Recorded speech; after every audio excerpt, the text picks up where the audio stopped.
This Quran is a life changer. এই কোরআন মানুষের life change করে। It's a problem solving methodology. এটা প্রবলেমের সলিউশন করে দেয়, সমাধান। কিন্তু সমাধান আমাদেরকে নিতে হবে। আমরা এই সমাধান নেওয়ার জন্য প্রস্তুত তো? ইনশাআল্লাহ। সারা বছরই সুস্থ ছিলাম, ঠিক কিনা? পুরো বছরই আমাদেরকে রিজিক দিয়ে ধন্য করেছে কে? এত সুখে থাকার পরেও ভূতে গিলায়, ঠিক কিনা? আমরা কমপ্লেন করি, আল্লাহ এইটা নাই, ওইটা নাই, এইটা চাই, ওইটা চাই, এইটা লাগবে, ওইটা লাগবে। তো এই জন্য রাসূল সাল্লাল্লাহু আলাইহি ওয়াসাল্লাম বলেছেন, উনজুর ইলা মান হুয়া আসফালা মিনকা। তোমার চেয়ে যে নিম্নগামী অবস্থানে আছে তার দিকে তাকায় দেখো যে তুমি কত সুখী, তাই না? তোমার চেয়ে উপরের দিকে যারা আছে তাদের দিকে তাকিও না, নিচের দিকে যারা আছে তাদের দিকে তাকাও। হাসপাতালের বার্ন ইউনিটে যান, আগুনে ঝলসে গিয়েছে যে সমস্ত মানুষের দেহ, তাদেরকে ভর্তি করা হয় হাসপাতালের বার্ন ইউনিটে। ওখানে গেলে দেখবেন যে তারা কিভাবে চিৎকার করে, সারা দেহটা ঝলসে গিয়েছে, জ্বলে পুড়ে সারখার। রক্তের মধ্যে একটা উপাদান আছে প্লাজমা, এটা ঠান্ডা করে ভিতরে ঢুকাইতে হয়। চিৎকার আর চিৎকার। হাসপাতালে ভর্তি ক্যান্সার রোগীকে দেখে আসেন, আমার তো এটা লাগবে, ওইটা চাই, ওইটা চাই। একজন ক্যান্সার রোগী, ওরা জিজ্ঞেস করেন, ভাই তুমি কি চাও? কয় কিচ্ছু চাই না, আমি খালি বাঁচতে চাই। আমি অনেক কিছু চাই, কিন্তু ক্যান্সারে আক্রান্ত রোগী কি চায়? একটা চাওয়া, তার এইটা ওইটা, বাড়ি ঘর ধন সম্পত্তি কিচ্ছু লাগবে না, সে শুধু কি চায়? বাঁচতে চায়। এজন্য বেঁচে যে আসি, এজন্যই পড়তে হবে আলহামদুলিল্লাহ। মাবুদ তুমি যে বাঁচিয়ে রেখেছো, বেঁচে আছি আলহামদুলিল্লাহ। এজন্য সবসময় আলহামদুলিল্লাহ পড়তে রাজি আছেন তো? কারণ হিউম্যান ডিমান্ডস আর আনলিমিটেড। মানুষের চাহিদার কোনো শেষ নাই। আছে নারী আছে, বাড়ি চাই, বাড়ি আছে, গাড়ি চাই, এটা আছে, ওটা চাই, ওটা আছে, সেটা চাই। আল্লাহ রাসূল সাল্লাল্লাহু আলাইহি ওয়াসাল্লাম বললেন, ওয়ালাইয়ামলা আফাহু ইল্লা তুরাব। কবরের মাটি তোর মুখে ঢোকার আগ পর্যন্ত তোর এই চাই চাই স্বভাব কোনোদিন থামবে না। লাউ আন্না লিকুল্লি ইবনি আদম ওয়াদিয়ান মিন যাহাব আহাব্বা আন ইয়াকুনা লাহু ওয়াদিয়ান। আল্লাহ রাসূল সাল্লাল্লাহু আলাইহি ওয়াসাল্লাম বললেন, বনি আদমের প্রত্যেককে যদি একটা করে জান্নাতের স্বর্ণের পাহাড়ের মালিকও বানিয়ে দেয়া হয়। স্বর্ণের পাহাড় দেখছেন আপনারা? আমিও দেখি নাই।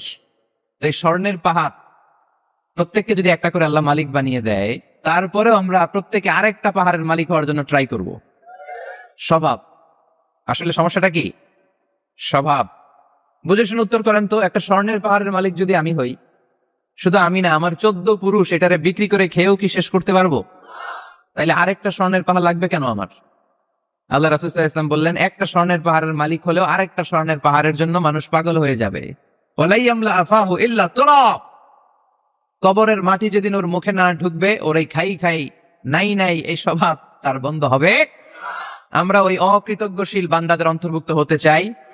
আমরা সুখে দুঃখে কি পড়বো? আরো জোরে পড়েন, কি পড়বো? আমরা সব সময় আলহামদুলিল্লাহ পড়বো। আমরা সব সময় আল্লাহ শুকরিয়া করব। শুকরিয়া করলে আল্লাহ নেয়ামত বাড়িয়ে দেয়। লা ইন শাকারতুম লা আযীদান্নাকুম ওয়া লা ইন কাফারতুম ইন্না আযাবী লাশাদীদ। যদি আমার শুকরিয়া করো আমি নেয়ামত বাড়িয়ে দেব, আর নাশুকরি করলে আযাব দেব। নাও দ্য ডিসিশন ইজ ইয়ার্স। আমরা আল্লাহর নেয়ামত চাই। এজন্য আমরা কমপ্লেইন করব না যে আল্লাহ এইটা দাও নাই, ওইটা দাও নাই, এইটা পাই নাই, ওইটা পাই নাই, ও অত ভালো আছে আমি ভালো নাই কেন? ওর চাকরি হয় আমার হইলো না কেন? ও বিসিএস এ টিকে আমি ফেল মারলাম কেন? ওর ব্যবসায় হিট লালে লাল, আমার খালি লস কেন? কিচ্ছু দিলা না আল্লাহ তুমি আমার। বলবেন এগুলা? সবসময় কি বলবো? আরো জোরে কি বলবো? This is my first and foremost message today for you. আজকের দিনের প্রথম মেসেজ হচ্ছে আমরা সবসময় আলহামদুলিল্লাহ পড়বো। রাজি আছেন? আল্লাহ তুমি কবুল করো। নানা কারণে আমাদের মন খারাপ হয়। আল্লাহ রাসূল সাল্লাল্লাহু আলাইহি ওয়াসাল্লামের মন খারাপ। আমাদের মন খারাপ হলে আমাদের বন্ধুরা আমাদের মন ভালো করে। আল্লাহ রাসূল সাল্লাল্লাহু আলাইহি ওয়াসাল্লামের বন্ধু কে? আল্লাহ রাসূল সাল্লাল্লাহু আলাইহি ওয়াসাল্লামের যখন মন খারাপ হতো, স্বয়ং আল্লাহ তাআলা আল্লাহ রাসূলের মন ভালো করে দিত। সুবহানাল্লাহ। আসতে পড়েন। সুবহানাল্লাহ বললে লাভ আছে না? একবার সুবহানাল্লাহ বললে আকাশ আর জমিনের মাঝখানের যত গ্যাপ, ফাঁকা জায়গা, এই পুরো ফাঁকা জায়গাটাতে সওয়াব দিয়ে পরিপূর্ণ করে আল্লাহ আপনার আমলনামায় ঢুকিয়ে দেয়। এই যে এখন আওয়াজ করে কয় সুবহানাল্লাহ। সওয়াবের কথা শুনছে? সওয়াব আছে যেখানে আমরা আছি। সূরাতুদ দুহা মোটিভেশনাল সূরা। আল্লাহ রাসূল সাল্লাল্লাহু আলাইহি ওয়াসাল্লামের বড্ড মন খারাপ। রাসূল সাল্লাল্লাহু আলাইহি ওয়াসাল্লামের মন খারাপ, আল্লাহ সহ্য হচ্ছে না। তাই রাসূল সাল্লাল্লাহু আলাইহি ওয়াসাল্লামের মন ভালো করে দেওয়ার জন্য আল্লাহ একটা সূরা নাজিল করলেন। সূরাটার নাম সূরাতু আদ-দুহা। এই সূরার কেন্দ্রীয় আলোচ্য বিষয় হচ্ছে মুমিন কখনো হতাশ হয় না, মুমিন কখনো নিরাশ হয় না, মুমিন কখনো হাল ছেড়ে দেয় না। মুমিন সব সময় ভরসা রাখে একজনের উপর, তিনি কে? আমরা কখনো হতাশ হই না, ঠিক কিনা? আমরা কখনো নিরাশ হই না, ঠিক কিনা? আমরা কখনো হাল ছেড়ে দেই না। আমরা ভরসা রাখি একজনের উপর, তিনি কে? আমাদেরকে রাস্তা দেখায় কে? এজন্য আমরা হাল ছেড়ে দেই না, আমরা নিরাশ হই না, আমরা হতাশ হই না, আমরা ভরসা রাখি একজনের উপর, তিনি কে? হ্যাঁ, এটা ঠিক, মাঝে মাঝে আমাদের জীবনে বিপদ আসে, পরীক্ষা আসে, মুসিবত আসে, এগুলো আসে আমাদেরকে শক্ত করার জন্য, ঠিক কিনা? আমাদের কোমরকে সোজা করার জন্য, আমাদের পায়ের নিচের মাটিকে শক্ত করার জন্য। প্রতিকূল পরিবেশে কি করে বীর দর্পে দাঁড়িয়ে থাকতে হয়, নিজের অস্তিত্বের প্রমাণ দিতে হয়, সেটা শিক্ষা দেবার জন্য। এজন্য মুমিনের হারাবার কিছু নেই। লা তাইয়াসু মির রাউহিল্লাহ, আল্লাহর রহমত থেকে নিরাশ হয়ো না। ইন্নাহু লা ইয়াইয়াসু মির রাউহিল্লাহি ইল্লাল কওমুল কাফিরুন, কাফের ছাড়া, মুশরিক ছাড়া, নাস্তিক ছাড়া, মুনাফিক ছাড়া কেউ কখনো আল্লাহর রহমত থেকে নিরাশ হয় না। আমরা সবসময় আল্লাহর রহমতের ভিখারি, আমরা সবসময় আল্লাহর রহমতের প্রত্যাশী, আমরা সব পরিস্থিতিতে ভরসা রাখি একজনের উপর, তিনি কে? তাহলে এটা হচ্ছে সেন্ট্রাল থিম, যে আমরা হতাশ হব না। Never lose hope, never be frustrated, never be upset, কখনো মন খারাপ করা যাবে না, আমরা আল্লাহর উপর ভরসা রাখি। এটা হচ্ছে কেন্দ্রীয় আলোচ্য বিষয়। এই সূরাটা নাজিলের একটা ব্যাকগ্রাউন্ড আছে। যেহেতু এটা মাক্কি সূরা, আল্লাহ রাসূল সাল্লাল্লাহু আলাইহি ওয়াসাল্লামের কাছে কোরআনের আয়াতগুলো নাজিল হতে শুরু করলো, রাসূল সাল্লাল্লাহু আলাইহি ওয়াসাল্লাম কোরআনের আয়াতগুলো প্রচার করতে শুরু করলো। যাই নাজিল হয় রাসূল সাল্লাল্লাহু আলাইহি ওয়াসাল্লাম কি গোপন করে রাখতেন? বা যা নাজিল হয়েছে তার অর্ধেক শোনাইতেন, বাকিটা শোনাইতেন না? এরকম ইয়া আইয়ুহার রাসূল বাল্লিগ মা উনজিলা ইলাইক, হে নবী, হে রাসূল, যাই নাজিল হয় আপনি ছড়িয়ে দেন। রাসূল সাল্লাল্লাহু আলাইহি ওয়াসাল্লাম ছড়াইয়া দিতেন। যেটাই নাজিল হয় কাল বিলম্ব না করে বিশ্বনবী এই আয়াতের দাওয়াত দিতে শুরু করতেন। নাজিল হলো ইকরা বিসমি রাব্বিকাল্লাযী খালাক, খালাকাল ইনসানা মিন আলাক, ইকরা ওয়া রাব্বুকাল আকরামুল্লাযী আল্লামা বিল কলম, আল্লামাল ইনসানা মা লাম ইয়ালাম। পড়েন সুবহানাল্লাহ। নাজিল হলো পড়ো তোমার রবের নামে, যিনি শিখিয়েছেন। আমাদেরকে শিখিয়েছে কে? আমাদের সৃষ্টি করেছে কে? Read in the name of your lord who has created, পড়ো তোমার প্রভুর নামে যিনি শিখিয়েছেন। নাজিল হলো 5 আয়াত, আল্লাহ রাসূল সাল্লাল্লাহু আলাইহি ওয়াসাল্লাম পৌঁছে দিলেন। নাজিল হলো ইয়া আইয়ুহাল মুযাম্মিল কুমিল লাইলা ইল্লা কালিলা, বিশ্বনবী পৌঁছে দিলেন। নাজিল হলো ইয়া আইয়ুহাল মুদ্দাসসির কুম ফাআনযির, পৌঁছে দিলেন। যাই আসে পৌঁছে দিতেন, যাই আসে পৌঁছে দিতেন। কিন্তু হঠাৎ করে ওহী আসার ধারাবাহিকতা হুট করে বন্ধ হয়ে গেল, ওহী আর আসে না। ফলে রাসূল সাল্লাল্লাহু আলাইহি ওয়াসাল্লাম নতুন কোন কোরআনের আয়াত মক্কাবাসীদেরকে শোনাতে পারে? মক্কাবাসীরাও এসে রাসূল সাল্লাল্লাহু আলাইহি ওয়াসাল্লামকে খোঁচায়, বলে কি মুহাম্মদ, কিছু বলো না, যে নতুন কিছু শোনাও না, যে এতদিন তো অনেক পটপট করছো, অনেক কথা শোনাইছো, কই তোমার সেই কথা? রাসূল সাল্লাল্লাহু আলাইহি ওয়াসাল্লাম বলতে পারেন না। কেমনে বলবে? উনি কি মন গড়া কিছু বলে? ওমা ইয়ানতিকু আনিল হাওয়া ইন হুয়া ইল্লা ওয়াহয়ুই ইউহা, মন গড়া তিনি কিছু বলেন না, মন মস্তিষ্ক প্রসূত কোনো কথা তিনি জাতির কাছে পেশ করেন না। তিনি তাই বলেন যা তাকে নির্দেশ দেয়া হয়, আর নির্দেশটা দেয় কে? সবাই বলতে লাগলো মুহাম্মদ তোমার নতুন কথাবার্তা কই? রাসূল সাল্লাল্লাহু আলাইহি ওয়াসাল্লাম চুপচাপ, কিপ সাইলেন্ট। কাফিররা বলতে শুরু করলো ইন্না মুহাম্মাদান ক্বালাহু রাব্বুহু, মুহাম্মাদের রব মুহাম্মদ রে ভুলে গিয়েছে, মুহাম্মাদের রব মুহাম্মদ রে বর্জন করেছে। তাই তো নতুন কিছু আসে না। মুহাম্মদ তোমার দিন শেষ, তোমার কাছে আর আসবে না ওহী। রাসূল সাল্লাল্লাহু আলাইহি ওয়াসাল্লাম খুব টেনশন শুরু করে দিলেন। আবু লাহাবের স্ত্রী উম্মে জামিল বলতে শুরু করলো ইন্না শাইতানাকা কাদ তারাকাক, হে মুহাম্মদ তোমার শয়তান তোমারে তরক করছে। নাউজুবিল্লাহ পড়েন। শয়তান দ্বারা উম্মে জামিল সাইয়েদনা জিবরাইল আলাইহিস সালামকে বুঝিয়েছেন। তিনি বুঝিয়েছেন যে মুহাম্মদ, জিবরাইল তোমার কাছে আসে না, শেষ, তোমার দিন শেষ, তোমার খেলা শেষ, আর আসবে না। রাসূল সাল্লাল্লাহু আলাইহি ওয়াসাল্লাম নিজেও ভয় পেয়ে গেলেন। ঘটনা কি? আমার কোনো ভুল হচ্ছে না তো? আমি কোনো অন্যায় করে ফেললাম না তো? আল্লাহ আমার উপর নাখোশ হলেন না তো? আমরাও মাঝে মাঝে এরকম ফ্রাস্ট্রেশনে ভুগি না? কি রে, আল্লাহ বোধহয় আমারে পছন্দ করে না, এত দোয়া করি, আল্লাহ মনে হয় আমার দোয়া কবুল করে না, আল্লাহ মনে হয় আমারে চায় না, আল্লাহ মনে হয় আমারে ভালোবাসে না। তা না হলে আমার দোয়া কবুল হয় না কেন? আমি এত দুঃখী কেন? রাসূল সাল্লাল্লাহু আলাইহি ওয়াসাল্লাম ঠিক একই টেনশনে পড়লেন, ঠিক একই ডিলেমায় পড়লেন, ঠিক একই পেরেশানিতে ভুগলেন। কিরে, ওহী নাজিল হয় না কেন? আমাকে নিয়ে কাফির মুশরিকরা বেদীনরা ঠাট্টা বিদ্রুপ করে, উপহাস করে, কিন্তু আল্লাহ তাআলা কোন ওহী নাজিল করে না। ঘটনা কি? আমার ভুল হলো না তো? আল্লাহ আমার উপর নাখোশ হলেন না তো? টেনশন। রাসূল সাল্লাল্লাহু আলাইহি ওয়াসাল্লাম টেনশনে ভুগছেন। ইন দ্য মিন টাইম আল্লাহ রাসূল সাল্লাল্লাহু আলাইহি ওয়াসাল্লামের টেনশন দূর করে দিয়ে, আল্লাহ রাসূল সাল্লাল্লাহু আলাইহি ওয়াসাল্লামের মন ভালো করে দেওয়ার জন্য এই সূরা দোহা নাজিল করলেন কে? আল্লাহ রাসূল যখন টেনশনে হাবুডুবু খাচ্ছেন, তখনই আল্লাহ নাজিল করলেন ওয়াদ-দুহা ওয়াল-লাইলি ইযা সাজা মা ওয়াদ্দা'আকা রাব্বুকা ওয়া মা ক্বালা ওয়ালাল আখিরাতু খায়রুল লাকা মিনাল উলা ওয়ালাসাউফা ইউতিকা রাব্বুকা ফাতারদা। সুবহানাল্লাহ পড়েন। আল্লাহ নাযিল করলেন ওয়াদ-দুহা ওয়াল-লাইলি ইযা সাজা। দুহা মানে আলো। দুহা মানে কি? সকালের আলো, প্রভাতের সূর্য কিরণ। আলো মানে আশার আলো, সম্ভাবনার আলো। আলো বললেই মনের মধ্যে একটা সাহস জাগে না? আর অন্ধকার বললেই ভয় লাগে না? আমাদের ছোট বাচ্চারা বাসার ভিতরে অন্ধকার হইলে ভয় পায় না? তার মানে অন্ধকার হচ্ছে ভয়ের প্রতীক, আর আলো হচ্ছে আশার প্রতীক। সুবহানাল্লাহ পড়েন। রাসূল সাল্লাল্লাহু আলাইহি ওয়াসাল্লামকে সান্ত্বনা দেওয়ার জন্য আল্লাহ দুইটা শপথ করলেন। চিল্লায় বলতে হবে কয়টা? এক হচ্ছে আলোর শপথ, আরেক হচ্ছে অন্ধকারের শপথ। এক হচ্ছে, আরেক হচ্ছে ওয়াদ-দুহা, দোহার শপথ, প্রভাতের সূর্য কিরণের শপথ। ওয়াল-লাইলি ইযা সাজা, নিঝুম নিস্তব্ধ রাতের শপথ।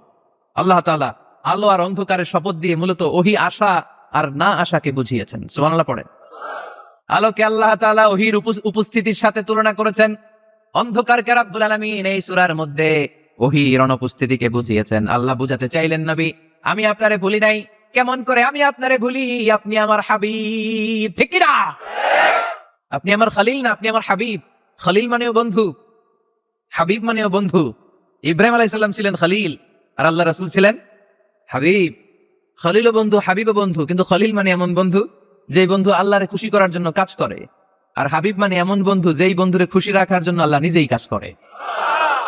কি কাজ করলেন হাবিবরে খুশি রাখার জন্য? আজকে সব আমরা শুনবো।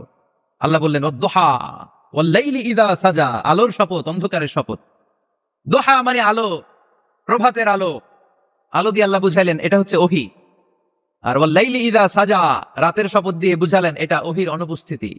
আল্লাহ বুঝাতে চাইলেন, নবী ওহী আসা না আসা দুইটাই আপনার জন্য দরকার। আমি আপনারে ভুলি নাই, আমি আপনারে বর্জন করি নাই, অসম্ভব। আমি আপনার উপর গোসা হই নাই, রাগ হই নাই। আমি ইচ্ছা করেই আপনার একটু বিশ্রামের সুযোগ দেওয়ার জন্য ইচ্ছা করে ওহী পাঠানো বন্ধ রেখেছি, কারণ ওহী রিসিভ করা সাধারণ কোনো বিষয় না। আল্লাহ বলেন ইন্না সানুলকি আলাইকা কওলান সাকিলা। ও নবী এটা একটা ভারী বাণী, এটা শক্তিশালী বাণী, এটা একটা পাওয়ারফুল মেসেজ। এটা যেন তেন কোনো বাণী নয়, কোরআনের বাণীটা কার? সবসময় যদি নবী আমি ওহী পাঠাই আপনার কষ্ট হয়ে যাবে। আমরা সপ্তাহে সরকারি চাকরি যারা করেন 7 দিনে কাজ করেন কয়দিন? হ্যাঁ 5 দিন। ছুটি কয়দিন? তো পুরো সপ্তাহ 7 দিনে যদি কাজ থাকতো করতে পারতেন? কথা বলেন। আবার 7 দিনে যদি ছুটি থাকতো ভালো লাগতো? আল্লাহ বুঝাতে চাইলেন, নবী লাগাতার যদি ওহী নাজিল করি, এটা রিসিভ করা, এই দাওয়াতটা যথাযোগ্য মর্যাদায় পৌঁছে দেয়া, এটা আপনার জন্য কষ্ট হয়ে যাবে। কারণ ওহী এটা সাধারণ কোনো বাণী নয়, এই বাণীটা কার? আল্লাহ রাসূল যখন ঘোড়ার উপরে কিংবা ওটের উপরে থাকা অবস্থায় কোরআনের আয়াত নাজিল হতো ওনার উপর, কোরআনের ভারে, কোরআনের পাওয়ারে ওটের পা গুলো, ঘোড়ার পা গুলো মরুভূমির বালির মধ্যে দেবে যেত। এত পাওয়ারফুল বাণী। লাউ আনজালনা হাযাল কুরআনা আলা জাবাল লারাআইতাহু খাশিআম মুতাসাদ্দিআম মিন খাশিয়াতিল্লাহ। এ নবী কোরআনকে আপনার কাছে না পাঠিয়ে পাহাড়ে নাজিল করলে, মাউন্ট এভারেস্টে নাজিল করলে, তুর পাহাড়ে নাজিল করলে, আল্পস পর্বতমালায় নাজিল করলে, আলাস্কা মাউন্টেন রেঞ্জ এটার উপর নাজিল করলে, এই ময়মনসিংহের গারো পাহাড়ের উপর নাজিল করলে, মুহূর্তে এই পাহাড়গুলো ভেঙে চুরে চুরমার হয়ে খান খান হয়ে যেত। তার মানে এই বাণীটা কি হালকা না শক্ত? ওটের উপর থাকা অবস্থায় যখন কোরআন নাজিল হতো ওটের পা দেবে যেত। ঘোড়ার উপর থাকা অবস্থায় কোরআন নাজিল হলে ঘোড়া বসে যেত। শীতের রাতে কোরআন নাজিল হলে আম্মাজান আয়েশা বলেন আমরা কম্বল গায়ে দিয়ে কাঁপতাম।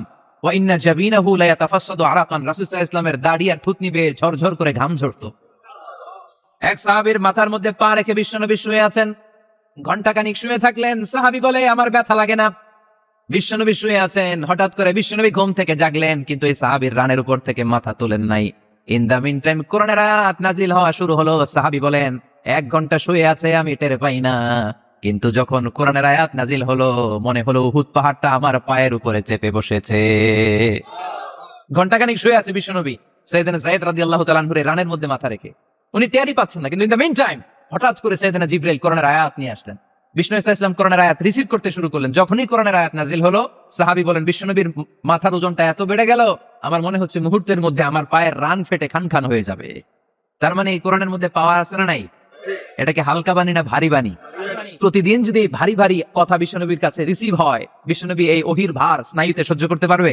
আল্লাহ বলেন নবী আপনার কষ্ট হচ্ছে, এটা দেখে আমি ইচ্ছা করে ইন্টেনশনালি ইচ্ছা করে আপনার বিশ্রাম আর রেস্টের ব্যবস্থা রাখার জন্য কয়েকদিন ইচ্ছা করে ওহী নাজিল বন্ধ রেখেছি। কাফিররা বলে আমি আপনারে ভুলে গেছি। নো, নেভার, অসম্ভব। আপনি আমার হাবিব, আপনারে ভুলে যাওয়া আমার পক্ষে অসম্ভব। আমি আপনার উপর রাগ করি নাই, আমি ইচ্ছা করে ওহী নাজিল না করে আপনার কিছুদিনের জন্য ছুটি আর বিশ্রামের ব্যবস্থা করে দিয়েছি। চিল্লায় পড়েন সুবহানাল্লাহ।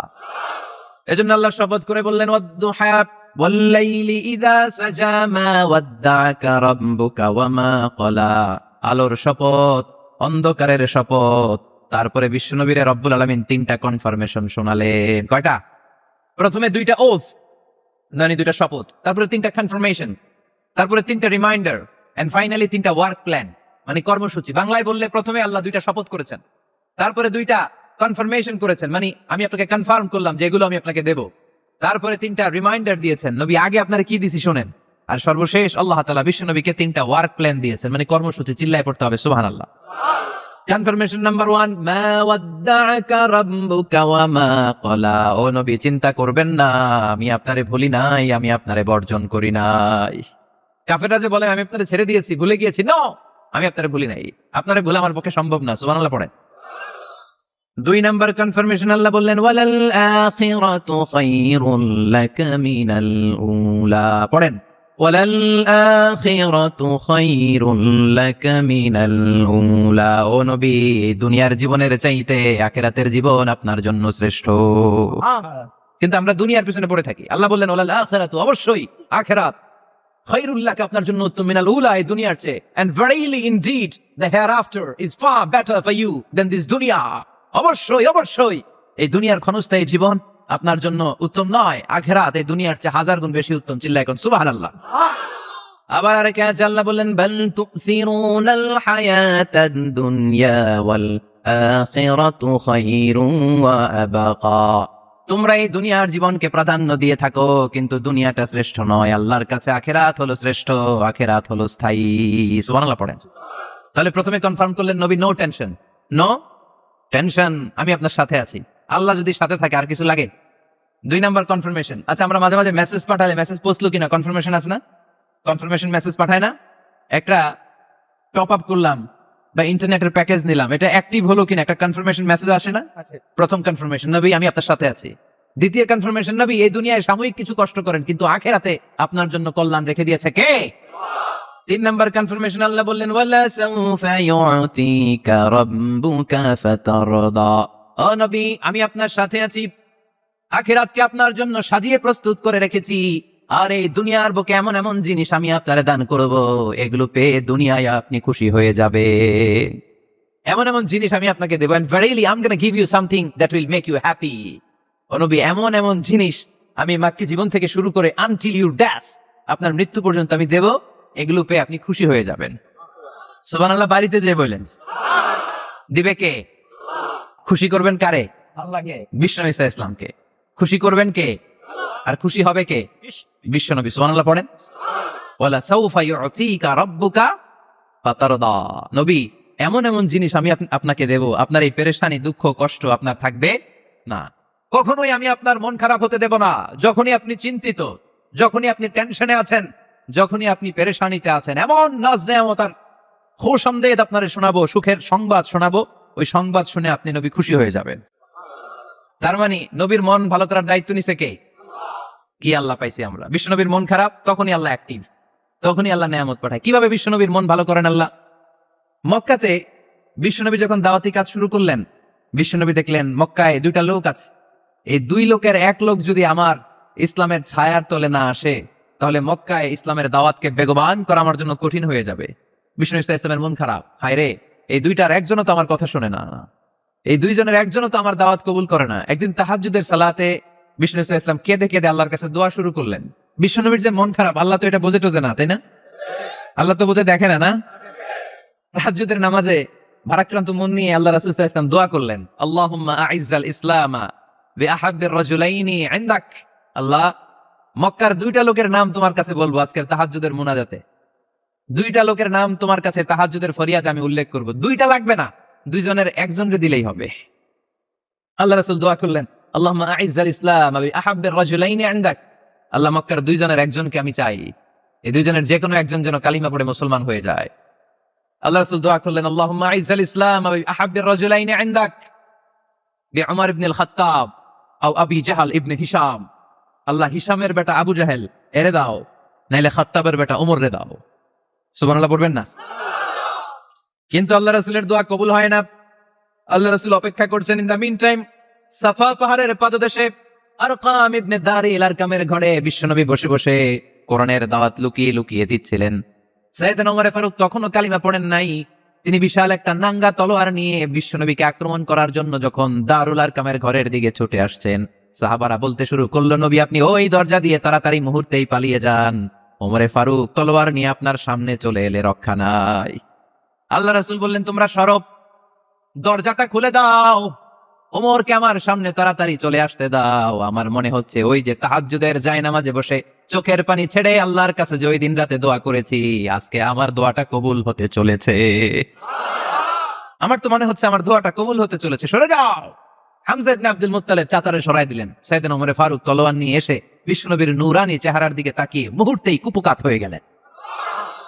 তলোয়ারটা বিশ্বনবীর সামনে রেখে দিয়ে বললেন, আশহাদু আল্লা ইলাহা ইল্লাল্লাহ ওয়া আশহাদু আন্না মুহাম্মাদান আবদুহু ওয়া রাসূলুহু। আমি সাক্ষ্য দিলাম আল্লাহ ছাড়া কোনো ইলাহ নাই, আপনি মুহাম্মদ আল্লাহর রাসূল। বিশ্বনবীর মন খুশি হয়ে গেল। ওয়ালা সাউফা ইউতিকা রাব্বুকা ফাতারদা। নবী হে, অচিরে এমন এমন জিনিস আমি আপনারে দেব, আপনি পাবেন আর খুশি হবেন, পাবেন আর খুশি হবেন। আপনার মন খারাপ, আমি আল্লাহ নিজ দায়িত্বে মন ভালো করে দেব। পড়েন সুবহানাল্লাহ। সাইয়েদনা ওমর ফারুক মুসলমান হয়ে গেলেন। এবার আবু জাহেল, উতবা, শাইবা, ওয়ালিদ ইবনে মুগীরা এদের টনক নড়ে উঠল। কারণ ওমর ফারুকের মতো শক্তিশালী লোক মক্কায় দ্বিতীয়টা ছিল। উনি বললেন, ইয়া রাসূলুল্লাহ, আপনি কি সত্য নবী না? আল্লাহ রাসূল বললেন, হ্যাঁ সত্য নবী। এই কোরআন কি সত্য না? সত্য। ইসলাম কি সত্য ধর্ম নয়? এটাও সত্য। ওমর ফারুক বললেন, ফাফিমাল ইখতিফা, তাহলে লুকায় লুকায় কেন? তাহলে সাফা পাহাড়ের পাদদেশে আরকাম ইবনে আবিল আরকামের ঘরের ভেতরে অন্ধকার কূপে দাঁড়িয়ে কোরআনের তেলাওয়াত কেন? ময়দানে নেমে পড়েন, আমি ওমর আছি, দেখি কে কি করবে। রাসূল সাল্লাল্লাহু আলাইহি ওয়াসাল্লাম বললেন, না, এটা মাক্কি জীবন, ধীরে সুস্থে দাওয়াতি কাজ করো। ওমর ফারুকও ছাড়বে না। বললেন, ইয়া রাসূলুল্লাহ, একটা মিছিলের অনুমতি দেন। আল্লাহ রাসূল বললেন, যাও মিছিল দাও। ওমর ফারুক 2টা লাইন করলেন, মোট খুঁজে পেলেন 11 জন। সুবহানাল্লাহ পড়েন। এক লাইনের নেতা বানালেন আল্লাহ রাসূল সাল্লাল্লাহু আলাইহি ওয়াসাল্লামের খুদ চাচা হামজা ইবনে আব্দুল মুত্তালিবকে। আর আরেক লাইনে উনি দাঁড়ালেন, 6 জন 6 জন 12 জন, উনি সহ 12 জন, 12 জনের মিছিল। সুবহানাল্লাহ পড়বেন না? তো মিছিলের সামনে দাঁড়িয়ে উনি একটা ছোট্ট এক বাক্যের ভাষণ দিলেন। উনি বললেন, মান আরাদা আন তাসকুলা উম্মু ইয়াতামা ওয়ালাদু তারমিলা যাওজাতুহু ফালিয়াসুদ্দানি। এই মক্কার নেতা খেতারা, কে আছো? কে চাও মায়ের বুককে খালি করতে? কে চাও সন্তানগুলোর ইয়াতিম বানাতে? কে চাও তোমার স্ত্রীকে বিধবা বানাতে? সামনে আসো, পারলে আমি ওমর রে ঠেকাও। ওমর ফারুক দাঁড়ালেন, দাঁড়িয়ে তাকবীর শুরু করলেন, আল্লাহু আকবার, আল্লাহু আকবার, আল্লাহু আকবার।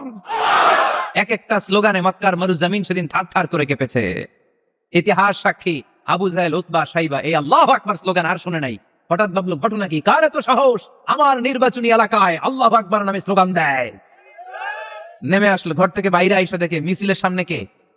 ওমর রে দেখা দিছে এক দৌড়। শুধু কাফেররাই সাইয়েদনা ওমর ফারুককে দেখে দৌড়াতো না, মুনাফিকরাও ওমর ফারুককে দেখে দৌড় মারতো। ইভেন ইবলিস শয়তান ওমর ফারুককে দেখলে দৌড় মারতো। সুবহানাল্লাহ পড়তে পারলেন না? আল্লাহ রাসূল ওমর ফারুককে দেখলে বলতেন, ওমর মা সালাকা শাইতান সালিকান ফাজ্জান ইল্লা সালাকা ফাজ্জান গায়রা ফাজ্জিকুম। ওমর, ইবলিস শয়তান যদি তোমার কোনো রাস্তা দিয়ে হাঁটতে দেখে, ইবলিস শয়তান ওই রাস্তা রেখে দিয়ে অন্য রাস্তা দিয়ে হাঁটে। ওমর ফারুক আল্লাহর গিলাফ যে স্পর্শ করলেন আর মিছিল থামালেন, ওরকম ওমর আমাদের দরকার আছে না নাই? বিশ্বনবী বললেন, লা নাবিয়্যা বা'দি ওয়ালা রাসূলা, আমার পরে কোনো নবী নাই, কোনো রাসূল নাই, তবে আমার পরে যদি কেউ নবী হতো, লাউ কানা বা'দি নাবিয়্যুন লাকানা ওমর, আমার পরে যদি নবী হওয়ার যোগ্যতা কারো থাকে, আমার প্রাণের সাহাবা ওমরের ওই যোগ্যতা আছে। প্রভু তুমি বলেছো রাসূল দেবে না, বলনি দেবে না ওমর, বলনি দেবে না হামজা তারিক, খালিদ বিজয় সমর। প্রভু তুমি বলেছ রাসূল দেবে না, বলনি দেবে না ওমর, বলনি দেবে না হামজা তারিক, খালিদ বিজয় সমর। প্রভু তুমি বলেছ রাসূল দেবে না। সুবহানাল্লাহ পড়েন। ওইরকম একটা ওমর হইলে আমাদের জন্য না। ওই একটা ওমরের অপেক্ষায় বসে আছে গোটা মুসলিম উম্মাহ। চিল্লায় বলো ঠিক কিনা? ওমর ফারুক কালিমা পড়ে মুসলমান হয়ে গেলেন। বিশ্বনবী খুশি হয়ে গেলেন। ওয়ালা সাউফা ইউতিকা রাব্বুকা। আল্লাহ বললেন, নবী যখনই আপনার মন খারাপ, যখনই আপনি পেরেশানিতে ভুগবেন, যখনই আপনি টেনশন করবেন, তখনই আপনার মন ভালো করে দিবে কে? আল্লাহর ঘোষণা, and verily Allah gonna give you something that will make you happy. এমন জিনিস আমি দেব, আপনি খুশি হয়ে যাবেন। আল্লাহ রাসূল সাল্লাল্লাহু আলাইহি ওয়াসাল্লাম দাওয়াত দিতে দিতে তায়েফ চলে গেলেন। তায়েফ নাম শুনেছেন? মক্কা থেকে 80 মাইল দূরে। আমি গিয়েছি কয়েকবার। ঠান্ডা এলাকা, 6000 ফিট উঁচু, মেঘ নেমে আসে। তায়েফে গেলে কেউ বিশ্বাসই করবে না এটা সৌদি আরবের অংশ। বৃষ্টি হয়, কি হয়? চাষাবাদ হয়, অনেক ফলমূল আর শাকসবজি পাওয়া যায়। আল্লাহ রাসূল সাল্লাল্লাহু আলাইহি ওয়াসাল্লাম 80 মাইলের মরুর পথ পাড়ি দিলেন। আমাদের মতো প্রাইভেট কারে চড়ে গেছিলেন, তাই না? আহা, এই লম্বা মরুর পথ, তপ্ত মরুভূমি, সূর্যের প্রচন্ড তাপ উপেক্ষা করে তায়েফে গেছিলেন জমির মামলার মীমাংসা করতে। কি করতে? তায়েফবাসীদেরকে দাওয়াত দেওয়ার জন্য। আল্লাহ রাসূলের নিজের কোনো স্বার্থ ছিল? কথা কয় না। তায়েফবাসীদেরকে জাহান্নামের আগুন থেকে বাঁচানোর জন্য, তায়েফবাসীরা যাতে মাইন না খায়। আহা, কি নবী ছিল! সে কোন বন্ধু বলো বেশি বিশ্বস্ত, সে কোন বন্ধু বলো বড় বিশ্বস্ত, কার কাছে মন খুলে দেয়া যায়, কার কাছে প্রাণ খুলে বলা যায়, হওয়া যায় অতি আশ্বস্ত। তার নাম আহমদ বড় বিশ্বস্ত। সুবহানাল্লাহ পড়ে। কি দিল দরিয়া নবী ছিলেন, রাহমাতাল লিল আলামিন। I have sent you as a mercy for the entire universe. নবী হে, আমি আপনাকে গোটা বিশ্বের জন্য রহমত করে প্রেরণ করেছি। সুবহানাল্লাহ। রহমতের নবী, দয়ার নবী, দাওয়াত দেওয়ার জন্য 80 মাইলের লম্বা মরুর পথ পাড়ি দিয়ে তায়েফের ময়দানে যখন ছুটে যায়, তায়েফের ছেলেরা বিশ্বনবীর দাওয়াত তো কবুল করেই নাই, বরং বিশ্বনবীর অপমান করেছে, বিশ্বনবীকে লাঞ্ছিত করেছে, বিশ্বনবীর সাথে মারপিট করেছে, বিশ্বনবীর গায়ে পাথর মেরেছে। এই সুশ্রী দেহটা বেয়ে বেয়ে ঝরে ঝরে বিশ্বনবীর গা থেকে টপ টপ করে তায়েফের জমিনে তাজা লাল খুন ঝরেছে। গিয়েছে তায়েফবাসীদের বাঁচানোর জন্য, নিজের কোনো স্বার্থ নাই। তায়েফবাসীরা যেন জাহান্নামের আগুনে না জ্বলে, কিন্তু তায়েফবাসীরা বিশ্বনবীর আঘাত করেছে। তিনটা জায়গায় আমি দেখে এসেছি, জায়গাগুলা তিনটা জায়গায় বিশ্বনবীকে আহত করা হয়েছে। খেয়ে না খেয়ে দিন প্রচারের কাজে নিজেকে দিয়েছ বিলিয়ে, তায়েফের কাফিরেরা চিনল না সে আলো, দুষ্ট ছেলেদের পিছু দিল লেলিয়ে, পাথরের আঘাতে ক্ষত বিক্ষত হয়ে সারা শরীর থেকে রক্ত ঝরে। হে রাসূল, তোমাকে ভুলি আমি কেমন করে, হে রাসূল, তোমাকে ভুলি আমি কেমন করে, হাজার ব্যথা বেদনার পরে ফিরে আসনি তুমি আপন ঘরে, দিনের আলো তুমি ছড়িয়ে দিতে, চলে গেলে মদিনায় মক্কা ছেড়ে। হে রাসূল, তোমাকে ভুলি আমি কেমন করে, হে রাসূল, তোমাকে ভুলি আমি কেমন করে। পড়েন আল্লাহু আকবার। খেয়ে না খেয়ে বিশাল পথ পাড়ি দিয়ে দাওয়াত দিলেন, বিনিময়ে পেলেন পাথরের আঘাত। রক্তাক্ত হলেন বিশ্বনবী। আদ্দাস নামে খ্রিস্টান ছেলে বিশ্বনবীর হাতে কালিমা পড়ে মুসলমান হয়ে গেল। আল্লাহু আকবার। বিশ্বনবী খেজুর বাগানে ঢুকলেন, গা দিয়ে ঝরো ঝরো ঝরো ঝরো করে রক্ত বয়ে যায়। সাইয়েদনা যায়েদ রাদিয়াল্লাহু তাআলা আনহু পানি নিয়ে আসলেন। বিশ্বনবী ওযু করলেন, ফজরের নামাজে দাঁড়িয়ে লম্বা কেরাত পড়লেন। কেরাত শেষে বিশ্বনবী বসে আছেন, মন খারাপ। কার মন খারাপ? 80 মাইলের পথ পাড়ি দিয়ে আসলাম, মিশন তো সাকসেসফুল হয় নাই, কেউ তো কালিমা পড়ে নাই, আরো আমার পিছু লেগেছে, আহত করেছে আমাকে। বিশ্বনবীর মন খারাপ। এত কষ্ট করে, এত ভালো মন নিয়ে, এত সুন্দর করে দাওয়াত দিলাম, কেউ দাওয়াত শুনলো না। বিশ্বনবীর মন খারাপ, আর এই দৃশ্য আরশের উপর থেকে দেখে কে? আল্লাহ বললেন, নবী আপনার মন খারাপ, আপনার যখনই মন খারাপ তখনই আমার সাহায্য আছে না নাই? ওয়ালা সাউফা ইউতিকা রাব্বুকা ফাতারদা। আল্লাহ জানিয়ে দিলেন, নবী আপনি জানেন না, আপনি দেখেন নাই, ফজরের লম্বা কোরআনের তেলাওয়াত যখন আপনি করছিলেন, আপনার পিছন দিয়ে একদল জিন চলে যাচ্ছিল। জিন কারা যাচ্ছিল? এই জিন জাতি বিশ্বনবীর তেলাওয়াত শুনে থমকে দাঁড়িয়েছে। কিরে, এত সুন্দর বাক্য তো জীবনে শুনি নাই, এত সুন্দর কথামালা, শব্দের ব্যঞ্জন, ভাষার মাধুর্য, অলংকার কখনো তো শুনি নাই। এটা তো কোনো মানুষের বানানো কথা হতে পারে না, এটা মন্ত্র হতে পারে না, এটা কবিতা হতে পারে না, এটা নিশ্চয় আল্লাহর বাণী। ইন্না সামি'না কুরআনান আজাবা ইয়াহদি ইলার রুশদি ফাআমান্না বিহি। নিশ্চয়ই আমরা আজীব কোরআন শুনেছি। শুধু শুনেই ক্ষান্ত থাকবো না, যেই কোরআন শুনেছি ওই কোরআনের উপর বিশ্বাস এনে আমরা জিনেরা